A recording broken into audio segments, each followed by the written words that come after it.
Hey everybody, thanks. So I'm going to talk to you a little bit about science of collective consciousness and controversial science and some of the issues that surround it. And so this is a pretty funny question given where we are, but have you ever been in a group experience where you felt like the energy was so intense and kind of the collective enthusiasm and creativity and innovation got to a point where it seemed like it was almost crackling in the air and you could feel something all around you, or maybe even being in a whole different thing where you're in a big group of people who are mourning and there feels like a sense of gloom that kind of comes down? Well, the idea here is that imaginary or is that real? Is there actually something in the physical environment that is being affected by our collective mind? And so we're doing an experiment here at Burning Man, and we're looking at the behavior of a random number generator. And this is the kind of experiment where there's a little machine. Let's see where we are. Okay, so there is a little machine that's spitting out a random stream of zeros and ones, about 800 bits per second. So it's almost like you're flipping a coin 800 times a second. And so it should be completely random. And what we look at is, does that random number generator deviate from randomness? Is there something in the atmosphere that might be sending that into a more coherent mode? Thanks. Again, go. Okay, and so why do we think this might work? There have been dozens of similar experiments all around the world using random number generators by my collaborator Roger Nelson, who's at Princeton in the Global Consciousness Project, and Dean Radin, who is my colleague at the Institute of Noetic Sciences. And they've looked at all kinds of different events, like from business meetings to meditation retreats to big celebrations.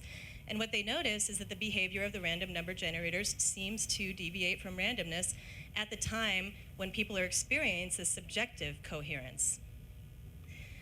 And so there's also not only those individual experiments, but there are random number generators all over the world that are functioning sort of like a SETI project for consciousness.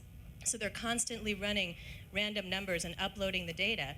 And the way that scientists have looked at this data is to find a time where there's been a collective upheaval like 9/11 or a celebration like the opening ceremonies of the Olympics.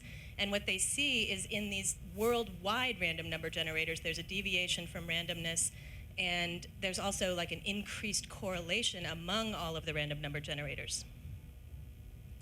And so why do it at Burning Man? Well, it might be kind of obvious at this point, but Tam Hunt, who's my co-conspirator on the project and colleague, were out on the playa a couple years ago, and we said, hey, don't you think this would be the perfect place to do a random number generator experiment? And maybe we should run one on the playa and see if we can see if the numbers deviate from randomness, especially during the burn and during the temple burn. And so there's some other good reasons to do it at Burning Man. One is that it's completely unique and unparalleled in the level of intensity and scale and creativity and innovation. There's really nothing else like, it seems, the energy that is created here. But it's also isolated in space and time. We know when it's going to happen. We can predict when the peak of the event is going to be. It's also something, can you go back? Thanks. Back, thanks.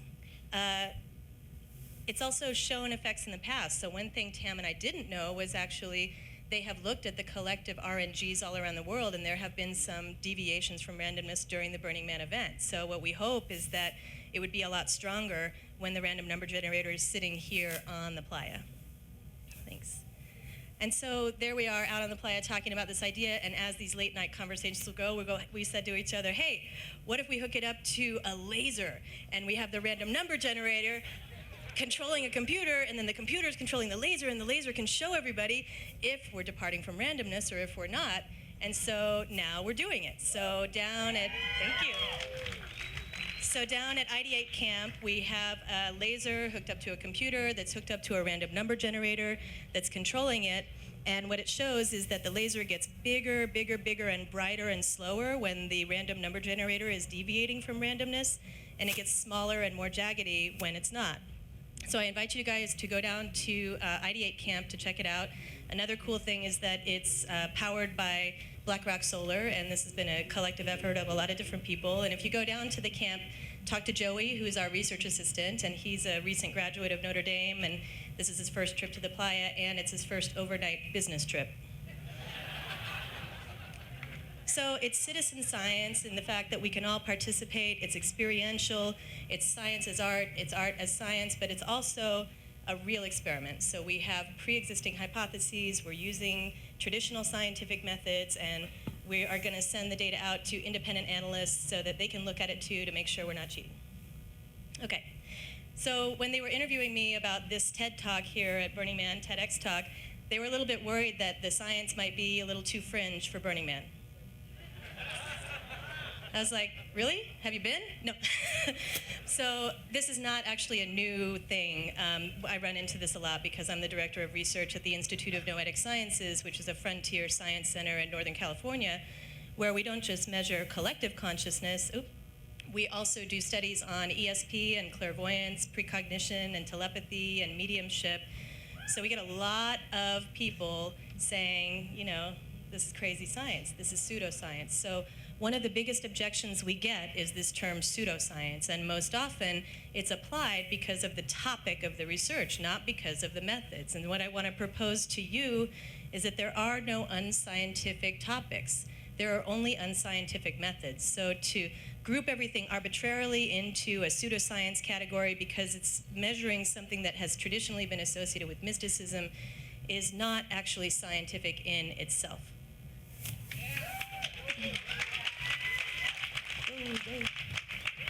Keep going. There you go. Okay, so the second critique we get about this kind of science, where we're trying to detect field effects and see how they interact with physical reality, is that this is just impossible to study. These are topics that are not amenable to science. They should stay where they belong in mysticism.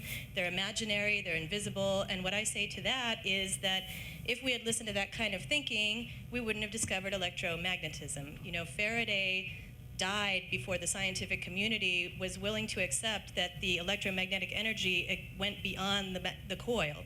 And Tesla, there's a quote up here, basically said that as soon as we begin to turn our attention toward the science of the invisible world, we'll make more progress in a decade than we have in the last century of scientific investigation.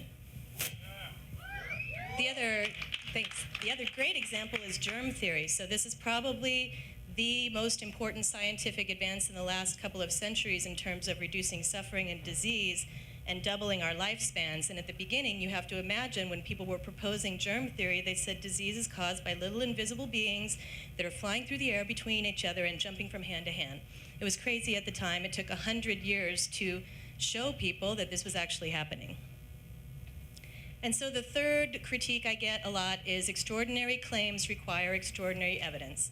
And this means that if a topic is thought to be implausible, that it should have a different standard of statistical significance and maybe even use different kinds of statistics. So it's like moving the goalpost just because you don't like the topic. And what I want to say is I think that paradigm shift requires extraordinary evidence, but individual studies don't. They should be held to the same exact level of statistical significance and methods as any other kind. And finally, I get a lot of emotion from skeptical scientists who are really pissed off that we're doing this kind of research. They think it makes them look bad, that we're bringing down the whole field, that we're damaging the whole endeavor of science, we're contaminating it with mysticism, and that really research money should be spent on something much more important. And all I can say is I can't disagree more. I think that when we turn our creativity, our scientific investigation, our awe and our wonder and our curiosity, the same kind of thing that took us to the moon and has a Curiosity rover on Mars and is colliding particles, we absolutely have to take that kind of attention into our inner consciousness, into our inner world, and in the ways that we can harness collective consciousness towards the thriving of the planet. So I want to say, let's not hold scientific investigation back by the limits of our current imagination. Thank you.